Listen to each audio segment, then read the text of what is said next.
In the heart of the ancient forest, Daphne danced with the wind, her laughter echoing through the sunlit leaves. A nymph of pure spirit, she cherished her freedom, her bare feet brushing against the soft moss. The trees whispered secrets to her, and the river sang her name. Here she was untamed, a child of nature, untouched by the sorrows of the world. Apollo, the radiant god of the sun, saw Daphne and was consumed by desire. His golden glow darkened with obsession, his heart blind to her fear. "You cannot escape me," he whispered, his voice a storm of possession. Daphne's peaceful world shattered as his shadow stretched toward her, a hunter claiming his prey. Daphne ran, her heart pounding like a trapped bird. The forest blurred around her as Apollo's footsteps thundered behind. Leaves clung to her skin as if nature itself tried to shield her. "Why won't you let me be free?" she cried, her voice lost in the wind. Her dress began to change, the edges curling into green tendrils.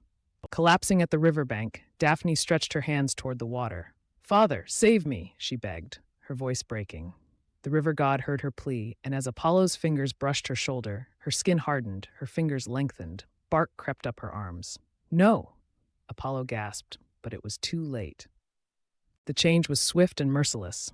Daphne's body stiffened, her limbs twisting into branches, her hair becoming leaves. She let out one last sigh as her face vanished into the bark. Where a nymph once stood, now a laurel tree reached for the sky, its leaves trembling in the wind. Apollo fell to his knees, his victory hollow. With trembling hands, Apollo broke a branch from the tree, weaving it into a crown. "You will always be mine," he whispered, but the leaves wilted at his touch.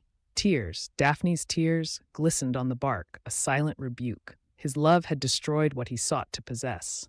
The forest mourned. The wind howled through Daphne's branches, carrying the cries of animals who once played at her feet. Birds nestled in her leaves, their songs now laments. The river, once her friend, flowed slower, as if weighed down by sorrow. Nature itself grieved the loss of its brightest spirit. Though her body was gone, Daphne's spirit lingered. On quiet nights, travelers swore they heard a woman's sigh in the rustling leaves. Her face, faint as mist, sometimes appeared in the bark, her eyes filled with sorrow.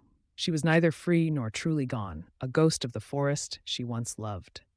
Years passed and the world moved on, but the laurel tree remained, its roots deep in the earth. Winter snows dusted its branches, spring rains nourished its leaves, yet Daphne's face never faded. The forest remembered, and in its whispers her story lived, a tale of love that was not love and freedom that was not free. And so, Daphne's story ended as it began, with a whisper of wind and a single tear. The soil drank her sorrow, and the forest carried her name.